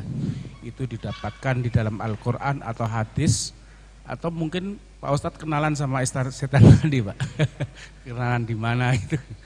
Mungkin itu Pak pertanyaan, tapi ya, didapat dari mana? Apakah dari hadis ataupun dari sumber-sumber mana Pak yang menegaskan nama-nama setan tadi? Terima kasih. Baik. Dari mana sumber-sumber nama-nama setan tersebut? Pertama, kita bicara itu sumbernya dari 2 sumber. Satu, ada sumber utama yang dinamakan dengan al-masadir hukmul Islam. Sarana penunjang dalam dalam agama Islam itu dinamakan dengan Al-Quran, Sunnah. Tadi saya sampaikan Al-Quran dan Sunnahnya. Yang kedua, lebih spesifik lagi dalam penjabaran itu berarti kan butuh sarana penunjang. Namanya Al-Marafiq Hukmul Islam. Sarana penunjang untuk memahami nama-nama tersebut. Contoh begini Pak, dalam ayat Al-Quran yang mengganggu, menggoda Nabi Yusuf itu siapa? Coba? Zulaikha. Dari mana muncul nama Zulaikha? yang benci terhadap Islam, benci terhadap Nabi Muhammad dalam ayat Al-Quran itu namanya Abu Lahab. Itu bukan nama asli. Lalu dari mana kita tahu nama aslinya? Nah, inilah salah satu sarana penunjang untuk memahami. Maka ada namanya Al-Marafiq Hukmul Islam dengan berbagai macam metodenya. Ada ijma, qiyas, masalihul mursalah, uruf dan sebagainya. Maka ulama-ulama kita mengklasifikasikan, ya, mentakwilkan nama-nama dari yang terungkap ayat Al-Quran dan hadis tadi. Itu ada kitab ini, rujukannya kitab Maraqil Ubudiyah, Syarah Bidayatul Hidayah. Ya, Maraqil Ubudiyah itu kitab-kitab yang menjelaskan baik dari jin, kemudian iblis, kemudian syaitan, termasuk makhluk-makhluk yang tidak nampak. Itu Maraqil Ubudiyah. Ya, termasuk jin, itu juga dijelaskan, jin bisa mati enggak? Bisa. Syaitan bisa mati enggak, Pak? Bisa. Al-Quran rujukannya, Quran surah Al-Mulk. Walaqad zayyanna as-samaa'a ad-dunya bimasabiha wa ja'alnaha rujuman lisyayatin. Jadi setan itu yang mencoba menerobos langit, itu akan dilempar sama Allah. Dengan cara apa? Dengan rujum. Rujum itu apa? Bintang. Jadi kalau ada bintang jatuh, itu tandanya ada setan yang sedang dilempar. Lalu siapa yang akan abadi sampai nanti hari kiamat? Cuma satu, namanya iblis. Jin bisa wafat? Bisa. Ya, buktinya apa? Ini secara jelas saya sampaikan. Saat maghrib bulan lalu, kajian ternyata ada di salah satu perumahan, kami dibahokan orang-orang yang sedang kesurupan jin. Akhirnya kami coba berkomunikasi orang tersebut. Kenapa? Ternyata dia menyampaikan, anak saya dibunuh. Loh, Anda ini siapa? Saya ini yang menghuni tanaman-tanaman tersebut. Jadi ada anak-anaknya yang sedang main di tanaman tersebut. Karena begitu tidak enak dilihat, tanamannya akhirnya dicabutin sama penghuni kantornya itu, Pak. Ternyata dia menyampaikan, loh, anak-anak saya dibunuh sama mereka. Berarti membuktikan bahwasanya jin juga bisa mati. Ya, yang tidak bisa cuma satu, iblis. Iblisnya, mohon maaf, iblis itu diambil dari akar kata cuma 3, ba, lam, sin. Itu mirip-mirip dengan lam, ba, sin. Kalau la bisa itu menutup segala keburukan yang nampak kebaikan, tapi kalau iblis, balasa, itu menutup kebaikan yang nampak kejahatan. Itu namanya iblis. Mungkin itu yang dapat saya sampaikan. Ya, saya kira mungkin cukup ya. Insya Allah kita ketemu lagi bulan depan. Oh, masih ada satu pertanyaan. Terakhir ya, ini pertanyaan terakhir.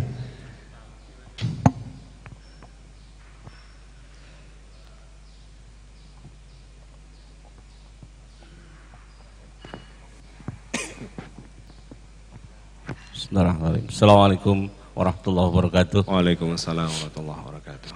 Singkat saja Ustaz pertanyaannya, kalau diizinkan singkat, mesti ada 3 pertanyaan Ustaz. Hal pertama, ini Anda rangkum saya Ustaz. Di awal pengantar tadi ada terkait dengan keimanan gitu. Yang Anda tahu ada level keislaman atau kita sebut muslim, gitu, muslimun gitu ya. Kemudian ada mukminun, ada muttaqin dan mukhlisin. Nah ini nanti mohon penjelasan Ustaz. Nah terkait dengan ini satu paket Ustaz, terkait dengan ketakwaan. Sering kali khotib di pengantar awal itu, ya ayyuhalladzina amanu taqullaha haqqa tuqatih. Kata haqqa tuqatih ini hal yang menarik Ustaz. Takwa yang sebenar-benarnya takwa. Nah ini mohon penjelasan Ustaz. Haqqa tuqatih pada pernyataan ini apa itu sebenarnya Ustaz. Yang kedua, mudah-mudahan cukup waktu Ustaz. Terkait dengan ketidaktahuan Rasulullah kalau ditanya tentang hari kiamat, teringat dengan ayat di surat Al-Mulk, lupa nomor ayatnya Ustaz. Orang kafir itu ada tantangan kepada Rasulullah, wa yaquluna mata hadzal wa'du in kuntum shadiqin. Coba silakan sebutkan itu, kapan itu hari turunnya ajab itu, hari kiamat itu, kalau engkau orang yang shadiq, yang benar gitu.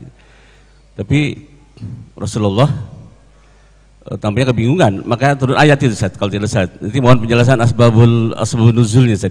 Allah mengatakan fa innamal ilmu indallah wa inna ma'ana nazirum mubin. Nah, ini bagiannya cukup menarik Ustaz, terkait juga dengan apa yang Ustaz sampaikan. Terakhir, kalau tidak salah ada apa kalau dibahasakan kedua, ini sangat-sangat terkait ini Pak Haji. Ini pertanyaan karena jarang-jarang ikut kajian ini dengan beliau. Ada bismillahirrahmanirrahim min kulli syai'in tujik min syarri kulli nafs aw ainin hasid. Ini doa dalam riwayat dari Allah langsung untuk mengarkik meruqyah Rasulullah ketika kena serangan makhluk halus kalau tidak salah gitu Ustaz. Mohon penjelasan ini Ustaz. Sekian, assalamualaikum warahmatullahi wabarakatuh. Waalaikumsalam warahmatullahi wabarakatuh. Baik, berarti tambahan 1 jam lagi ke depan ya. Pertanyaan menarik sekali. Apa pengertian iman, mukmin, mukminin, kemudian muslim, muslimin, kemudian muttaqin. Yang mana esensinya pertanyaan itu berkenaan dengan Quran surah ketiga ayat 102. Ittaqullah haqqa tuqatih. Khatib selalu mengutip ayat tersebut untuk mewasiatkan takwa kepada jamaahnya. Ittaqullaha haqqa tuqatih. Takwa ya totalitas. Bagaimana aplikasinya? Aplikasinya Allah sampaikan dalam Quran surah kedua ayat ketiga sampai keempat. Itu aplikasi takwanya. Yaitu pengertian takwa. Takwa itu seperti apa? Takwa itu aplikasinya ya gerbangnya harus iman. Alladzina yu'minuna bil ghaib. Lalu iman gak cukup, harus diaktualisasikan dengan amal soleh. Apa pondasi amal solehnya? Wa yuqimunas shalah. Yang diminta dari sholat itu apa? Nah, ini nanti masuk ke ranah ulul albab. Ya, orang-orang berpikir, orang cerdas itu selalu berpikir, kita ini sholat harus ada sarana penunjang. Syarat sahnya sholat itu apa saja? Minimal pakaiannya. Berarti kita harus punya, orang muslim pabrik pakaian khusus. Ini kalau dalam konteksnya. Berarti kalau kita sebagai seorang muslim diperintahkan untuk sholat, bukan hanya saja berdiri tegak, ruku, sujud dan sebagainya, tapi ada sarana penunjang biar sah sholat kita. Sajadah juga harus dibuat oleh orang Islam, maka punya pabrik khusus. Coba cek Pak, balik sajadah kita, made in mana ini? Kan belum tentu bahan-bahannya itu tercover. Nah, makanya orang Islam itu jangan hanya belajar tekstual tapi kontekstual. Dulu waktu zaman DKI, jangan memilih pemimpin non-muslim, jangan memilih pemimpin non-muslim. Sementara Pak, mohon maaf, Partai Islam sudah mempersiapkan calon pemimpinnya belum. Jangan hanya sebatas melarang saja, nanti korelasinya kepada yang tadi terakhir. Nabi Muhammad itu bukan hanya saja munzir. Beliau tidak hanya sebatas memberi peringatan, tapi juga apa? Memberikan solusi. Makanya saat Nabi Muhammad SAW mendapat peringatan dari Allah, anzir asyiratakal aqrabin. Muhammad, berikan peringatan, terutama kepada keluarga terdekatmu. Bagaimana engkau bisa berdakwah? Artinya menyinari orang lain, keluarga sendiri tidak. Makanya tantangan terberat buat para pendakwah itu. Ya, orang lain dia bisa sampaikan, orang lain dia bisa sirami, tapi keluarga sendiri agak sulit. Memang tantangan terberat bagi pendakwah itu adalah di keluarga, Pak. Makanya dalam keluarga itu nggak perlu banyak dakwah lah, nggak perlu banyak nasihat, cukup berbagi saja. Makanya ada tipikal keluarga yang maunya dibagi terus itu, ya, nggak perlu banyak nasihat. Nabi mengajarkan demikian, tapi Nabi diperintahkan sama Nabi diperintahkan sama Allah, anzir asyiratakal aqrabin, berikan peringatan. Makanya saat Nabi mengumpulkan, ya sabaha, wahai kaumku, kalian semuanya kumpul. Kalau mengumumkan sesuatu di balik bukit ini ada musuh, kalian percaya nggak? Nah, percaya. Lalu solusinya apa Muhammad? Nah, ini solusi, itu dinamakan dengan munzir. Perintahnya dinamakan dengan anzir. Orangnya dinamakan munzir. Ya, nggak pakai situm orang, munzir. Itu korelasi tadi dari pertanyaan-pertanyaan. Adapun tingkatan level daripada tadi mutakin, aplikasinya Quran surat kedua ayat 2, ayat ketiga, ayat keempat. Sifatnya orang-orang takwa itu ada dalam Quran surah ketiga ayat 134 sampai 135. Alladzina yunfiquna fis sarra wad dharra, dermawan. Dharra wal kadhiminal ghaiz. Dia tidak emosional. Wal afina 'anil nas. memaafkan kesalahan sebelum orang itu minta maaf. Dalam ayat Al-Quran nggak pernah ada ayat untuk meminta maaf. Cek satu manapun tidak ada. Tapi Nabi mengajarkan dalam hadisnya bagaimana proses meminta maaf. Ayat Al-Quran tidak pernah ada ayat meminta maaf, tapi ayat Al-Quran selalu mengedepankan maafkan kesalahan orang sebelum orang itu minta maaf. Itu salah satu di antara pribadi takwa. Cuma menarik ditutup dengan kalimat wallahu yuhibbul muhsinin. Orang takwa itu merupakan puncak dari Islam dan iman. Karena apa? Karena orang bertakwa itu pasti akan mengamalkan konsep puncak dari iman dan Islam itu, dinamakan dengan ihsan. Ya, ihsan itu apa? Ta'budallaha ka'annaka tarahu fa illam takun tarahu fa innahu yaraka. Itu salah satu di antara definisi ihsan. Ihsan itu apa? Ihsan itu adalah aplikasi yang melampaui adil. Contoh, Bapak lagi naik motor, tiba-tiba ada yang nyalip, serempet lagi, itu namanya adil, Pak. Ya, tapi Allah nggak menginginkan itu. Ditutup di penghujung khutbah Jumat, innallaha ya'murukum bil adli wal ihsan. Orang yang nyerempet lagi, kemudian kita samperin, Pak, besok hati-hati. Ada nasihat yang keluar, itu namanya ihsan, Pak. Ya, kejahatan dibalas dengan kejahatan, kebaikan dibalas dengan kebaikan. Tapi kejahatan dibalas dengan kebaikan, itu namanya ihsan. Nah, tapi ada lagi level yang paling puncak, namanya apa? Mukhlas. Ini salah satu di antara orang-orang yang terbebas dari gangguan setan itu terungkap dalam Quran surah Al-Hijr ayat 40. Illa ibadakal mukhlasin. Kata Allah, silakan ganggu. Ini kan komitmen. MOU, kesepakatan Allah kepada iblis. Ganggu silakan. Tapi engkau tidak akan bisa mengganggu illa ibadakal mukhlasin. Kecuali hambaku yang mukhlas. Mukhlas itu apa? Seluruh aktivitasnya mengikhlaskan dirinya hanya untuk Allah Subhanahu wa taala. Itu mukhlas. Ya. Yang terakhir tadi doa.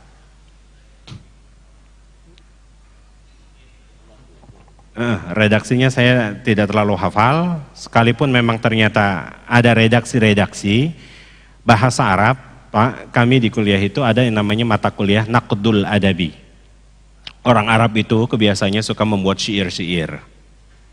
Ya, makanya dalam Al-Quran itu ada surat dinamakan dengan Asy-Syu'ara. Contoh begini, saya sangat riskan sekali ketika ada syair Abu Nuwas itu dikumandangkan di masjid. Ilahi lastulil firdausi ahla. Kalau dalam ranah ilmu tasawuf gak ada masalah. Tapi kalau dalam segi bahasa, naqdul adabi ini jelas fatal.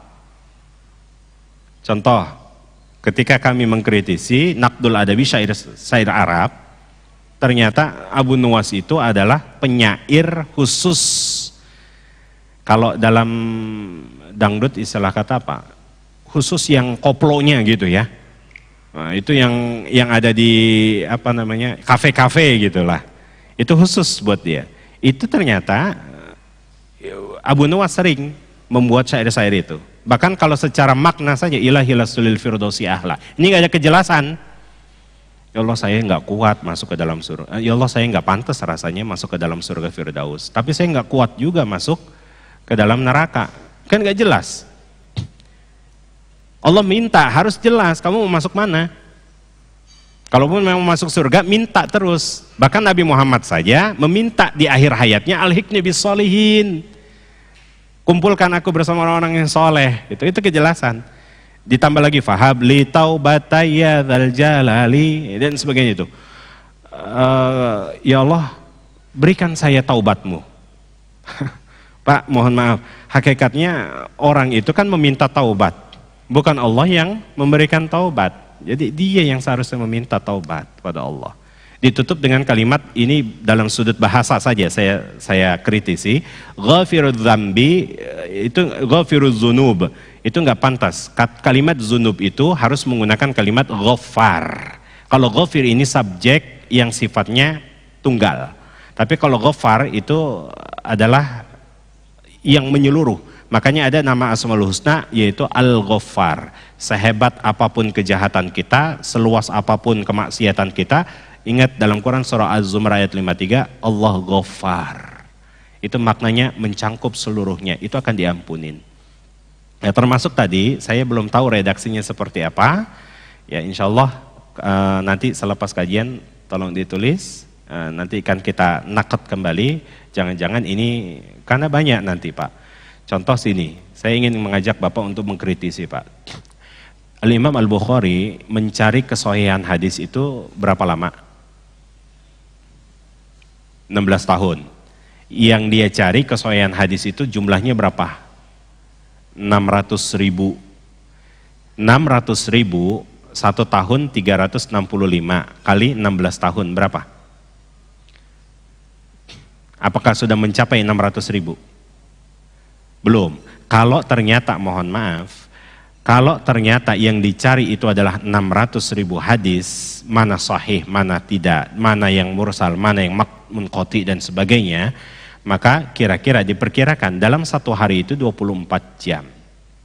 Nah, dari 1 jam itu kira-kira Imam Bukhari itu mencari hadis berapa hadis? Kalau yang dicari 1 jam itu 6 hadis, belum perjalanannya Pak. Contoh dari Cikarang menuju Cakung misalkan, dia dapatkan hadis ini, itu butuh perjalanan 1 jam, selesai habis. Makanya dulu orang-orang di zaman itu banyak yang memanipulasikan hadis itu. Banyak yang membuat ini kata Rasulullah, ini sumbernya dari Rasulullah. Makanya hati-hati. Makanya tadi saya sampaikan, saya belum tahu, mungkin barangkali mudah-mudahan ini tidak, tapi nanti kita akan cek kembali. Berkenaan dengan doa tadi, insya Allah pada pertemuan yang akan datang kita akan kupas. Tapi saya ingin mengajak Bapak Ibu semuanya berpikir, bukan berarti, ini kan kritisi juga. Jangan dikira bahwasanya kita harus menerima mentah-mentah Pak. Oh ini hadis dari Nabi, ini hadis dari Nabi. Ternyata palsu. Orang dulu banyak memalsukan hadis. Ya, jangankan dulu, sekarang saja sudah banyak. Makanya nanti hati-hati, jangan terjebak teman setan yang suka menyebar hoax itu. Ada setan namanya menyebar hoax. Baik. Ya, Bapak dan Ibu, saya kira sudah cukup, informasinya cukup jelas. Mudah-mudahan Ustadz masih ada waktu, kita masih ada 5 nama setan yang belum dikupas. Kami mohon Ustadz tanggal 25 Januari, Sabtu kembali, bisa bertemu kembali di Masjid Tropicana. Ini meminta aja gitu, mudah-mudahan masih kosong ya Ustadz, bisa hadir lagi di Masjid Tropicana. Baik jamaah yang dirahmati Allah, kita bersyukur pada hari ini tutup tahun 2019 kita dikenalkan dengan setan-setan. Mudah-mudahan 2020 hilang setan-setan dalam pikiran kita dan kita bisa lebih dekat takwa kepada Allah Subhanahu wa taala. Mudah-mudahan kita menjadi orang-orang yang benar-benar seperti kita bilang tadi adalah orang-orang ihsan. Baik, kita tutup dengan doa taharatul masjid. Nanti jamaah yang mau salat isyraq dipersilakan, mau sarapan pagi juga dipersilakan. Subhanakallahumma wa bihamdika asyhadu an la ilaha illa anta astaghfiruka wa atubu ilaik. Assalamualaikum warahmatullahi wabarakatuh. Waalaikumsalam warahmatullahi wabarakatuh.